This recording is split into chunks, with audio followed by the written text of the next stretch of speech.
চট্টগ্রামে সকাল থেকে কোনো বৃষ্টিপাত হয়নি, ঠিক দুপুর 12টার দিকে আসলে আমরা দেখলাম যে 5 থেকে 10 মিনিটের মধ্যে একটি ভারী বর্ষণ হয়েছে। এরপর এখনো গুড়ি বৃষ্টি হচ্ছে। সেই জায়গাটিতে এখন আমরা হচ্ছে প্রবর্তক মোড়, সেই প্রবর্তক মোড়ে আমরা দেখছি যে জলাবদ্ধতার সৃষ্টি হয়েছে এবং প্রচুর পরিমাণে পানি জমে গেছে, একেবারে কোমর সমান পর্যন্ত পানি জমে গেছে, সেটা আমরা দেখতে পাচ্ছি। এবং এখানে আমরা দেখছি যে মেয়র মহোদয় পানি পরিদর্শন করতে এসেছেন। সেই জায়গাটিতে আমরা একটু তার সাথে কথা বলার চেষ্টা করি। এই জায়গাটিতে আসলে পানি জমার কারণটা কি? আসলে এই জায়গাতে পানি জমার মূল কারণ হচ্ছে, আপনি দেখেন এখানে ফাইল শিট দেওয়া হয়েছে, এই যে স্টিলের কিছু শিট দেওয়া হয়েছে ফাইলিং করার জন্য, এবং সেখানে এগুলো করার জন্য যে অবস্ট্রাকশন তৈরি হয়ে গেছে এগুলো আপনি দেখলে বুঝতে পারবেন।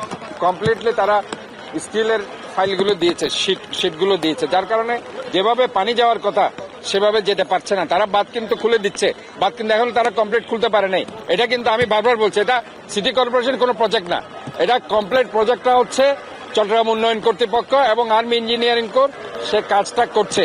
এবং এইখানে যে শেখ হাসিনা ভুল করেছে 2016 সালে, কাজটা সিটি কর্পোরেশনের হওয়া সত্ত্বেও সিটি কর্পোরেশনকে না দিয়ে নিজের জেদে সে কাজটা উনি চট্টগ্রাম উন্নয়ন কর্তৃপক্ষকে দিয়েছে। চট্টগ্রাম উন্নয়ন কর্তৃপক্ষে কাজ করতে না পারে শেষ পর্যন্ত 34th ব্রিগেড আর্মি ইঞ্জিনিয়ারিং কোরকে দিয়েছে। এবং আপনারা জানেন 9-6 হয়েছে এই প্রজেক্ট নিয়ে, 2016 সাল থেকে 19 সাল, 19 সাল থেকে 22 সাল, 22 সাল থেকে 24 সাল, 6,000 কোটি টাকার প্রজেক্ট 12 থেকে 14,000 কোটি টাকাতে গিয়েছে।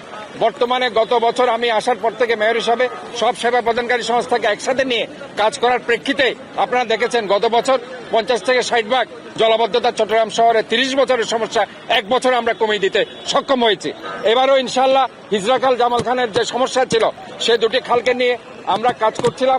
এই কাজের প্রেক্ষিতে আমরা চট্টগ্রাম উন্নয়ন কর্তৃপক্ষ, আর্মি ইঞ্জিনিয়ারিং কোর যারা কাজ করছে তাদেরকে বলেছিলাম যে আপনারা এই দুইটা খাল নিয়ে সংস্কার করুন, যেহেতু এই দুইটা খাল আপনাদের প্রজেক্টের অংশ।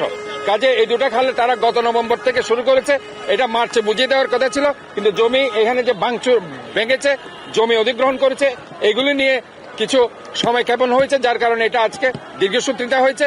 এবং আমি মনে করি বাঁধগুলো আমরা বলে দিয়েছি, বাঁধ আমরা কোনো বাঁধ আর রাখতে চাই না, তাদেরকে বলে দিয়েছে বাঁধের কারণে পানি উঠছে।